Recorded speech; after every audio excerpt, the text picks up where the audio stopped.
All right, Derbyites, it's Monday, June 13th, the day after the Tonys. Now, I know it's the day the Emmy ballots came out, but we're not going to talk about those. We're going to talk about the Tonys.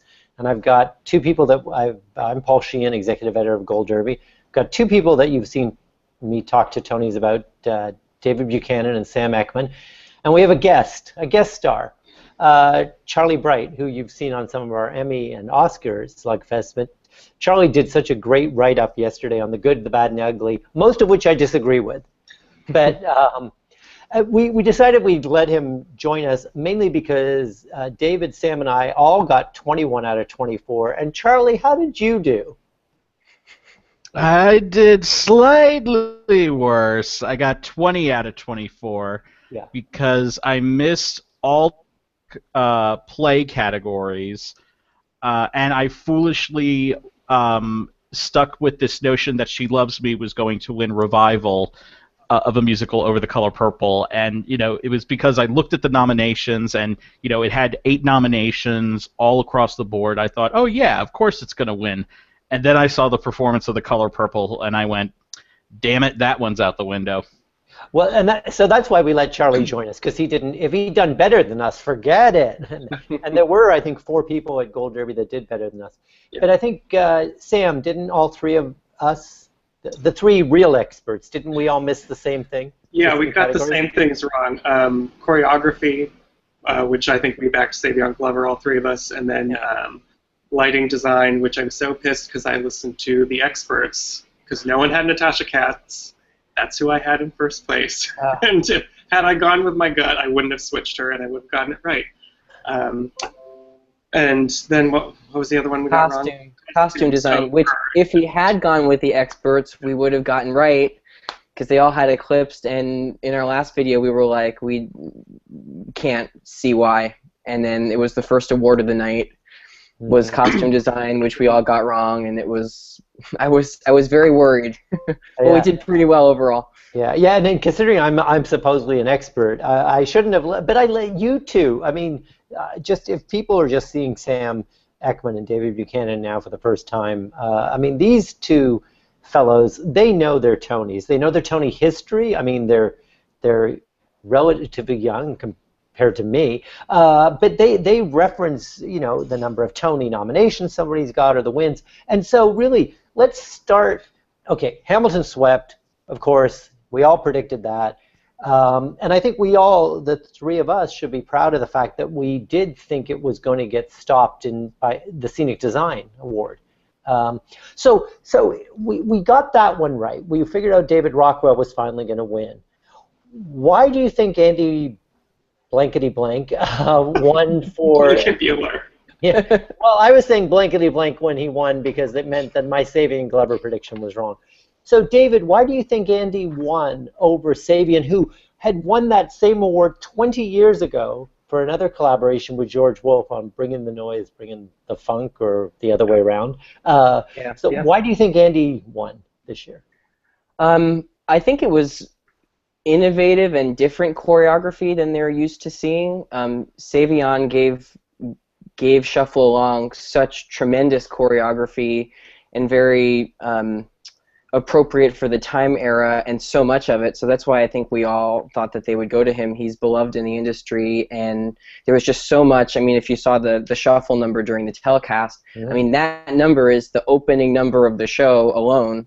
So it's another 2.5 hours of that kind of choreography. So it seemed to me like they would definitely go for him. But I think Blankenbuehler did something with the choreography, and like Sam said earlier in an earlier video, that melded so well with Cale's direction that it really, I think it stood out in that way. And again, it was innovative and different in a way that Savion Glover's choreography, as great as it was not maybe as unique.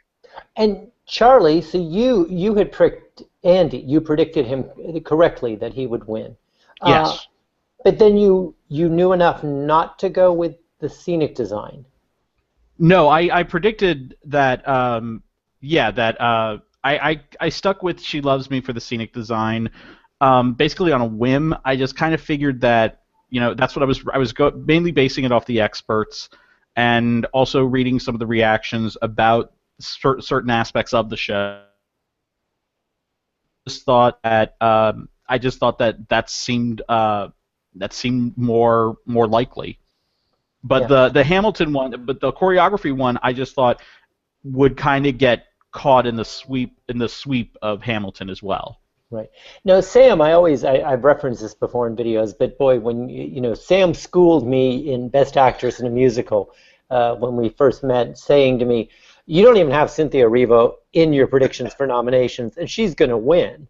But how did you know, given how many more nominations She Loves Me had than The Color Purple, that it was going to be Color Purple that would win Musical Revival? Well, first, because the nominating committee and the voters are not the same people. I mean, the nominators also vote, but it's different groups, so sometimes their tastes diverge a little bit. And I do think the addition of Heather Headley to the cast of The Color Purple, in addition to The Color Purple just being a complete reinvention of the musical from what it was before, I think it has more of an emotional impact. And when they added Heather Headley to the cast, everyone in New York's been waiting for her to come back for 16 years. So they got a ton of a new round of press, more eyes on their show, and more voters came back to see her in it. So I think that pushed them over the edge. And Heather Headley, of course, she won a Tony Award for Aida, and hasn't been seen since. Though I guess she's been in the West End. She did The Bodyguard. The Bodyguard, yeah. Yeah, which they're going to bring, and they're going to tour around America. I don't know if they'll bring it into New York. So, David, on the, like we said, all the Hamilton, and I give, by the way, David and Sam great credit, because last night I was wavering. I was going to be sentimental and go with Danny Burstein. I almost told you to go with him so you'd get it wrong. Wow. Strategic. Yeah. Very competitive. Charlie, you see why we like these two at Gold Derby. So, was there? I'm curious. Hamilton was just this slam dunk. I mean, when you get the president and first lady introducing the musical clip, you get Barbra Streisand coming to the Tony Awards for the first time in 46 years to present what everyone is expecting is going to be the Best Musical Award to Hamilton. I'm just curious with all of you, if there hadn't been Hamilton, David, what do you think would have won Best Musical had there not been Hamilton? I think Shuffle Along for sure, although I said that in an earlier video, it had the most nominations. I think it definitely would have won Best Musical because it's important, it's really unique in the way that it tells the story of an artifact that has been forgotten. That being said, it's almost the most losing show in Tony history. That's right. I think the record is 11 nominations with no wins. And Shuffle now has 10 nominations. We thought it would win one, and it didn't. So I don't know how much they really liked it. And the nominating committee certainly did. The 0 for 11 is Chicago. Was this Kander and Ebb show, Steel Pier, and Scottsboro Boys. Went 0 for 11. Yeah, isn't that something? Right. And they were honoring another Kander and Ebb show last night in Chicago that's run 20 years. After it went winless the first time at the Tonys. Yeah, back in the 70s, before any of you were born. And so my spirit was around. So, and Sam, would you, in this other world, like I'm suddenly writing DC Comics where there's different versions of Earth, in this non-Hamilton world, would Danny Burstein have won? If the two men from Hamilton weren't there, then Danny Burstein definitely would have taken it. I guess his probably closest competition would have been Zachary Levi, but I think, given the fact that Danny Burstein had 5 prior nominations, and it's a favorite part of theater people, so I think he would have gotten it pretty easily. And then just over on the play side, it sort of did go according to script relatively. I know there'd been some talk that maybe Jeff Daniels could sneak in over Frank Langella. But those 4 acting awards. So yeah, those design awards. So Sam, explain to all of us why Natasha Katz won for Long Day's Journey. I mean, why were the experts wrong? The collective opinion of Gold Derby. What was it that you saw in that lighting that made you think she should win, and then I'm sorry we convinced you otherwise. I know. Well, when I had just seen that play, I think when excuse me, when I was filling out Gold Derby predictions, I think their prediction center had just launched, and to me, she was far and away did the best work in the category, because for those who haven't seen or read the play, it takes place over one day. You have a whole day-to-night cycle with the light. You see the light pouring in through the windows. It affects the mood. It assists the storytelling a lot, and it's very obvious lighting work. Where we talked about the humans is not quite so obvious. It's very sparse, minimalistic work. But she, and she's won that category several times before. I think she's a 5-time Tony winner, 4 times. It's a lot. So she's always there, and she did, I thought, the best work in the category. But you were the one that spoke so convincingly. I'm remembering that. I'm old, but I have these vague memories of you speaking so convincingly about the lighting and the humans being so integral to its impact. I know, and then I also said they probably wouldn't get it, but then I convinced myself that it would just get swept into the Best Play Award. Now, but David, we were all thinking Joan Greenwood was finally going to win, and I think Jane. Well, listen, the Tony voters don't know her name, so why should I? I mean, she's got 20 nominations, so you got to get her name correct. But that's all she's got.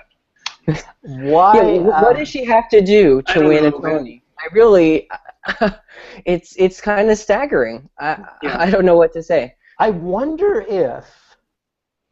Are their names not on the ballot? I wonder. I mean, at the Oscars, shockingly, it's only the actors' names that are listed, and I think maybe the directors. But no other category has them. It's just The Revenant for cinematography. It doesn't say that fellow's name. I can't say anybody's name. Emmanuel Lubezki. Chivo, whatever. But they don't say if they say these names, do they think? Like Oscar voters, that Meryl Streep, before they became aware of it, that this Ms. Greenwood, I've already forgotten her first name. Jane, thank you. That she already has 3 or 4 because we see her name all the time. What do you think it is, Sam? Why? Well, I mean, I think people do know who is, even if it's not on the ballot. I think people do know. Like Broadway is a much smaller community. Right. Everyone works within the same 12 blocks, and especially in the design categories, there's always people have multiple credits in a year. Right. Yeah. Justin Townsend was twice nominated for lighting and play in a musical this year. But I did see something about the way the ballots were laid out this year. I had already put in my prediction, so it's too late to change anything. But the design categories are at the end. It starts with the top award, like musical, works through acting, works through directing, down to design. And that's when I thought maybe Eclipsed will win costumes, because they'll have seen that they're not giving it anything. Yeah. And they did like it, so they'll say, well, at the end I'm going to throw in costumes for it. Oh, well, that's interesting. Now, Charlie, you said that you missed the 3 design categories on the play side. So what had you gone with in each category? Do you recall? Lousy experts here at Gold Derby. It was the experts. I mainly because I'm the commoner of the group. I don't make it up to New York to see these shows, so I have to go based on what I read. And I try to get a good idea of this sort of thing, which is kind of hard. If you don't make it up to New York, kind of predicting the Tonys can be a bit of a crapshoot. And so I just basically went with the experts on a lot of the stuff, on a lot of these. I got them. Let's see here. But then the experts were saying Eclipsed for. Were they? Well, they were split, kind of. Oh. Okay. Yeah, they were. I thought they were. I thought they were more with Long Day's Journey. Yeah, I think I was convincing some of them. Based on Days had one more vote. Yeah. One more expert. Yeah, and scenic design, I was with Therese Rakin by Beowulf Borat, which is the most awesome name of any Tony nominee this year. And lighting design, I had. I'm pretty sure. I think I had the Humans there. Oh, okay. Yeah. Well, you listened to Sam. So. Sorry. So let's just. So we I think we all did very respectively. When it came to the awards, what were your? David, what were your expectations of the telecast, and were they met? Yeah, I would say they were exceeded. I thought James Corden would do a good job because he has roots in the Broadway community, as do some of the other hosts that have hosted in recent years, but he just recently won a Tony a few years ago. He's always promoting musicals and theater on his late night show. So I had an expectation that he would do a good job.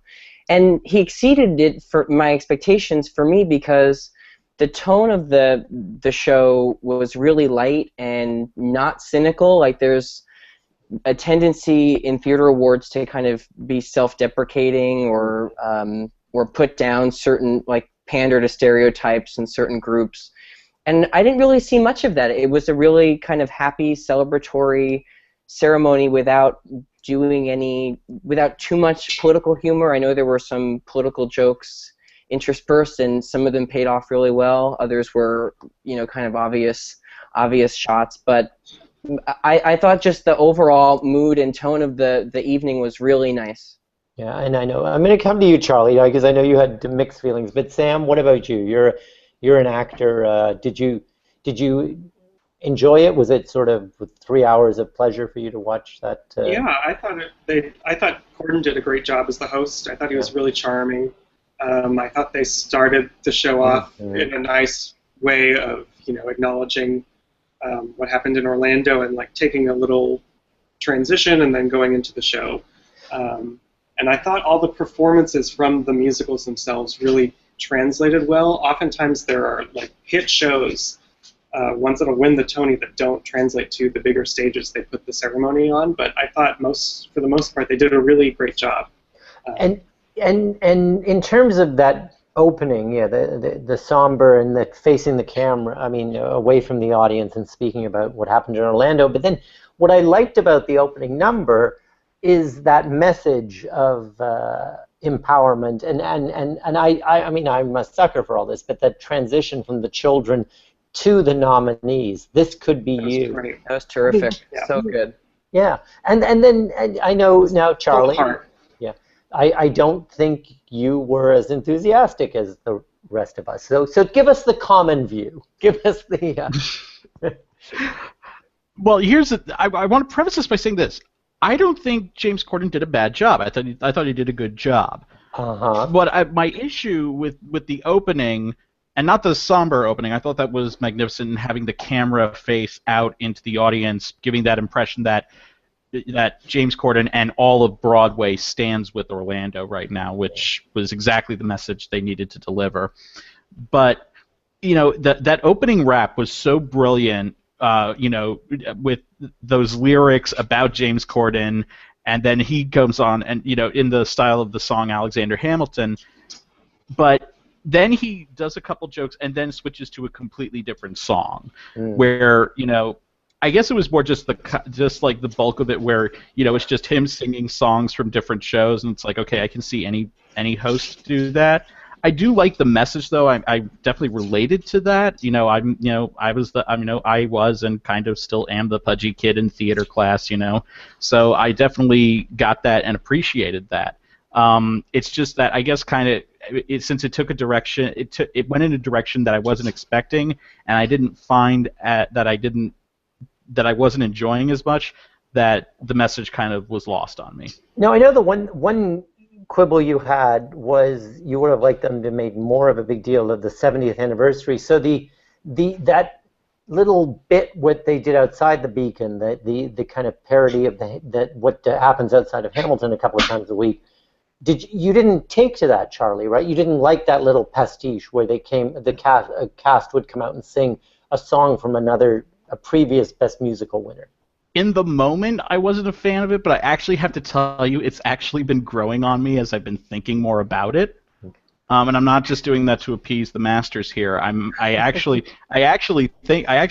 believe that it's actually grown on me a little bit the way they did that. I still wish though that they had done something to highlight the 70 is a very big milestone to get to. What? 70? Please. I mean, you don't see. It's the 50th anniversary. The Queen is 60 years old. Do it every 10 years because Yeah, I mean the Emmys did it perfectly for their 60th year. They had this great like 3.5-minute clip package they put together of great moments from the Emmys from the past 60 years. I have a feeling that they could have easily have done that for the past 70 years of the Tony Awards. Okay, okay. So, David, what did you make of the Ham for Ham riff? I thought it was really clever.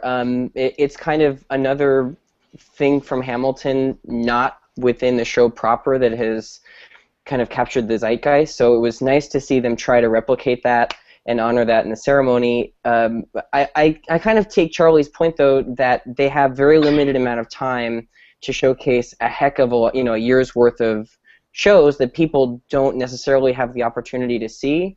And every year, I don't know, we haven't talked about it before, but every year people in forums and at Gold Derby talk about there has to be a better way to showcase plays, because the musicals get to perform. Yeah. No, they've tried. And they have tried. And I remember not that long ago they had attempted to either show clips or they even put actors on stage, or they kind of modeled them and they would do some dialogue. Nothing's really been successful, but they've got to figure out a better way than having, as great a speaker as Diane Lane or Claire Danes is, just read a summary while production photos, flash at the audience. That was lacking to me. Now, Sam, I recall that you were passionate about Spring Awakening. So what I didn't, and forgive me for not knowing the story, so why did they need a Kickstarter campaign to appear on the Tony Awards? Well, that's. You're opening that's a can of worms. Well, this is so. Well, because it's a closed show, so the closed shows don't. To perform on the Tonys, you need to spend money, which usually costs several $100,000, depending on that the producers spend. So CBS and the Tony Awards do not spend that money. If you want your show on the Tonys, just getting a nomination isn't a guarantee to perform. You have to pay several $100,000. So since the show is closed, and they didn't make money on that show, they decided to launch a Kickstarter for it. And they exceeded what they needed. Wow. Oh my gosh, I could be a Hamilton. I could be Lin-Manuel Miranda. I just made it wrong. I have to put a little bit of skepticism in it, and I hate to do it because it kind of, in some aspects, has put kind of a cloud over the performance. But there were a lot of rumors that, I guess unsubstantiated because they wouldn't address it, but a lot of rumors that the producer, Ken Davenport, put the money up front because they had to secure the spot and coordinate. It's a heck of a lot of stuff to coordinate. Sure. So he put the money up front in advance, the $200K, and used the Kickstarter to say, well, let's cover our losses and recoup as much money as we can from our fans. And then, of course, once they announced the performance, when they were still 40,000 short on the Kickstarter, or about, a big influx of money came, so they hit their goal.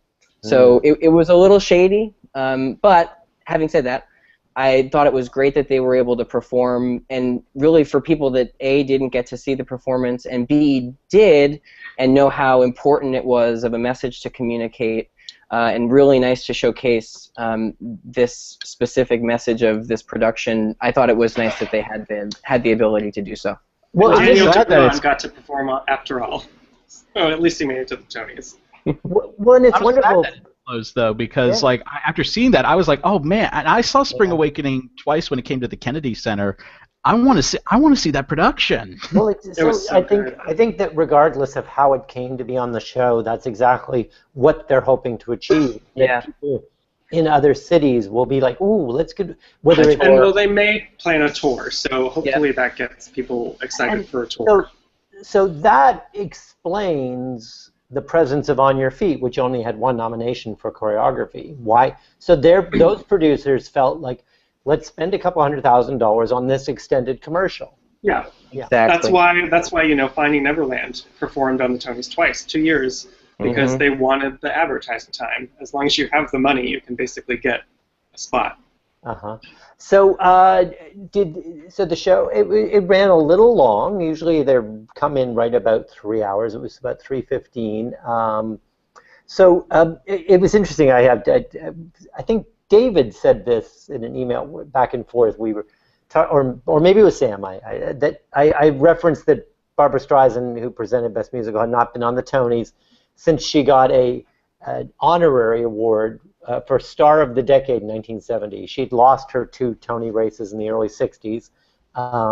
So one of you said, oh, who would be the stars of the decade since then? So do you have, any thoughts on that, David, since? Like, who do you think would be the star of the 80s? Yeah, I posted that in the forum today. I asked, who would have won in the 80s, 90s, 2000s, and 2010 for the 2000s.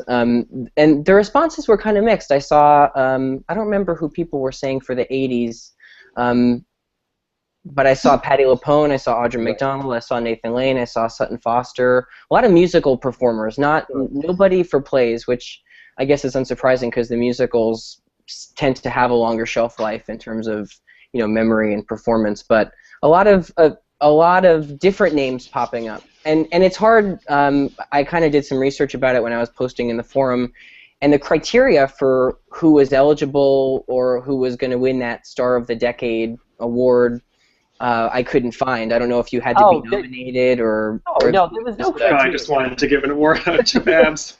Yeah, they wanted Barbra Streisand to come back, and exactly. And I think that was the only year that's the only Star of the Decade they ever gave out. Yeah. Yeah, and she doesn't. If you look at it on YouTube, she's not particularly glammed up, and she's got the same straight hair she has now, and she's very kind of like blasé about it. And I did think what was interesting is what Corden referencing that she's performed almost 200 Broadway songs on albums. That was kind of legitimizing her appearance, I suppose. So Sam, just overall, would you? Neil Patrick Harris hosted, I think, maybe 3 years in a row, and Hugh Jackman did a couple years in a row. Would you be happy to see James Corden back next year? Oh yeah, and I think they probably will have him back. I wouldn't be surprised if CBS tries to kind of now alternate between Corden and Colbert. I think they probably will ask both of them pretty regularly, because they're both in-house talk show guys who are also musical theater song and dance men. And I think Corden, I really enjoyed him. I think he's very endearing and charming, and I think he'd only get better. And Charlie, would you've warmed to Mr. Corden more as 24 hours later? Yeah, I would expect them to, and I would welcome it. Well, good. Well, okay. Well, we'll let CBS know. Now, as I mentioned, Emmy ballots came out today, and that's the quirk of the Emmys is in that because the eligibility is May 31st, it's going to be last year's Tonys that are up for this year's Emmys. I know I'm putting you guys on the spot. Charlie? Do you think last year's edition has a shot? Ooh, the one thing I remember from last year was how much I just did not care for Alan Cumming and Kristen Chenoweth as the hosts. I thought that everything they were doing was just kind of fell flat, and I just some of the performances were great, but the rest of the stuff that makes up the award show, especially that linchpin of it, just didn't work for me. See, now, Charlie, you have to learn to give your opinion. Tell us what you're really thinking, because I can tell you're holding back on that. So hold on. No. We're hoping to do webcams with both those people. So, David, now Alan Cumming from your show, The Good Wife, Kristen Chenoweth, who probably, I know was on The Good Wife, but probably doesn't want to remember that experience. Exactly. What did you make of them? I don't remember it being anything special. I remember when they announced that they were going to host, I thought it was fantastic because you can't find really people more embedded in the theater community than those two. There's, they're icons in the shows that they have performed in. But I remember something just being off. And to be honest, you're asking about it, and I don't even remember very much about the ceremony at all, other than a few of the winners. Like, I remember that really strange, King and I bit they did. Oh, I love that. Oh, that was a little wonky. But I don't know. That's the only visual that I remember. They have the Tommy Tune showcase thing. Another thing, though, with Alan and Kristen last year, who they're both amazing, and I basically want to be Alan Cumming. they were notified doesn't? that they were going to host like a couple weeks beforehand. Yeah. I think they were having trouble finding a host and couldn't really get anyone, and both of them were in shows, doing a Broadway show at the same time.